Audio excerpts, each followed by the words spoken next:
Right. So sometime we are working on a research project or assignments. We need to get it things from other sources, like from websites, articles, books, right? So let's imagine up to here some part of the document. This document, I get it from a website. So since it's from particular website, I can't use as it's my own. So I need to put a citation here saying I copy this part of the document from this particular book, this particular journal, or this particular website. Right? Now to do this, there's an easier method in a Microsoft Word where you can go into References tab, and in this one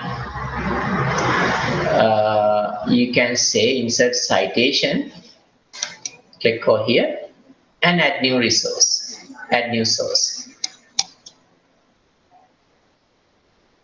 Right? So source can be a different types, like it can be a website, it can be a book, it can be a journal, it can be an article, report. So various sources can be even film, right? But most of the time, these days we are getting from a website. So let's imagine it's from a website. Now, so if we copy from if we get something from a website, the first thing we should get is the author's name, right? So let's go into some different. It's the Wikipedia article, so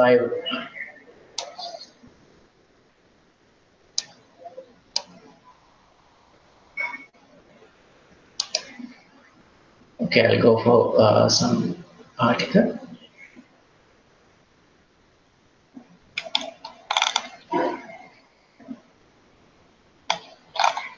So first thing I should see if there's any particular author's name. So let's say it's from this website. So I should need to save if there's any particular author's name is given. So, but in this site, okay, there's an author.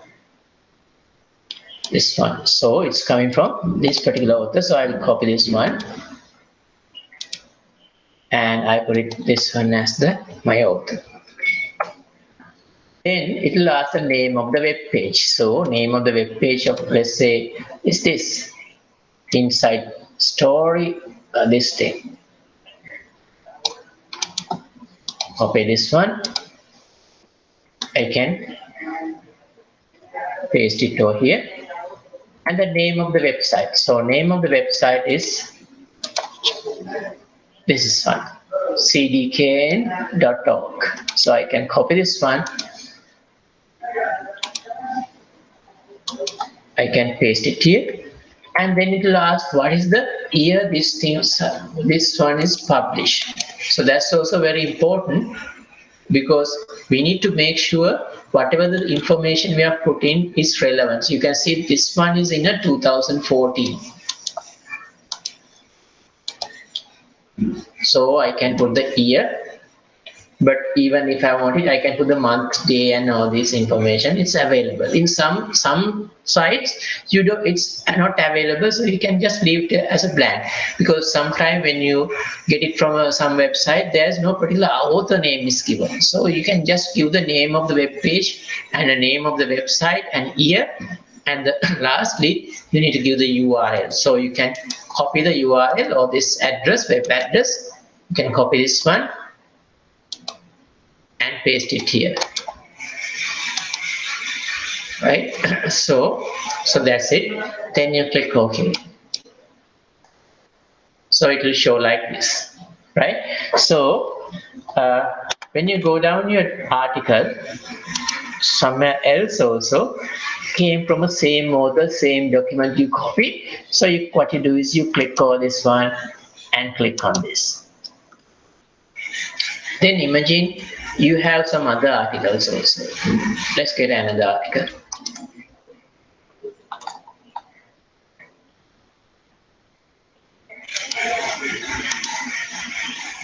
Sorry, not this one.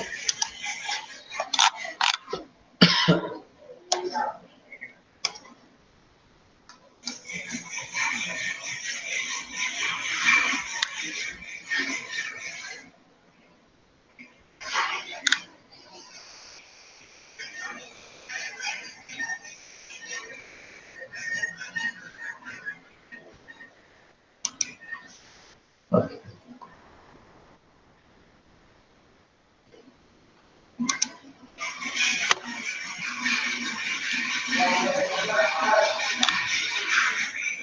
So some websites are slightly slower. It's taking more time. So let's try to get something else.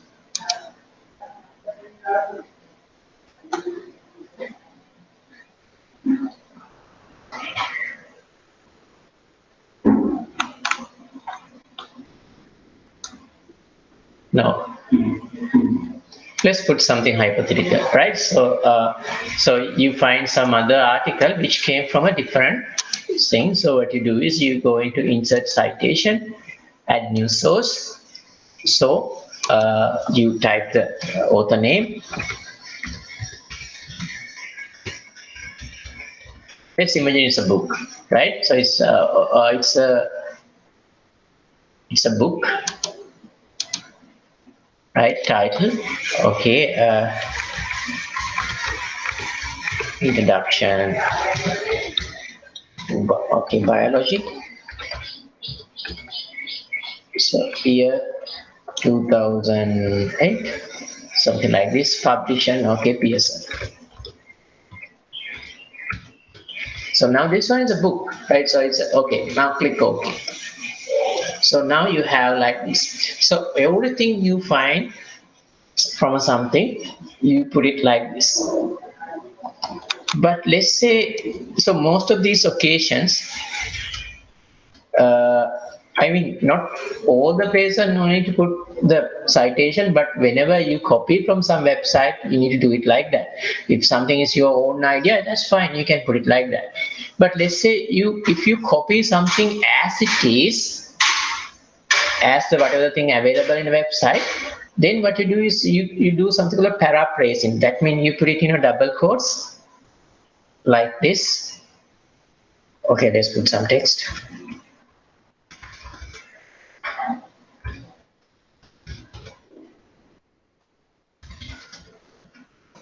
So let's say this part came from a particular site, you put a double quotes and you put the citation at the end of it.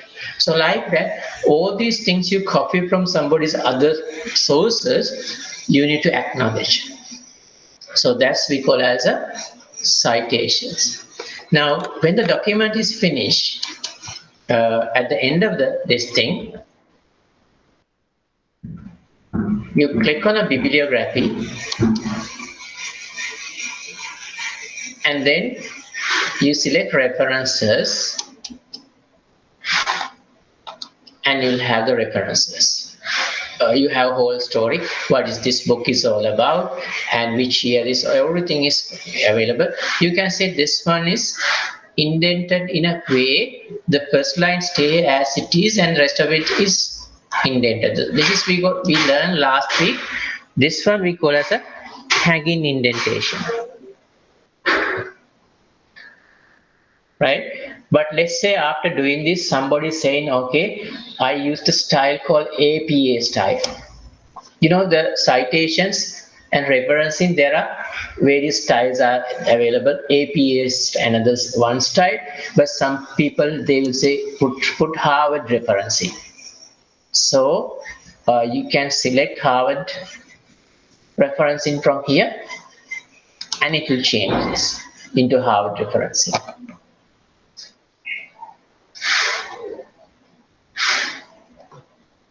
Right? Okay, I'll stop here.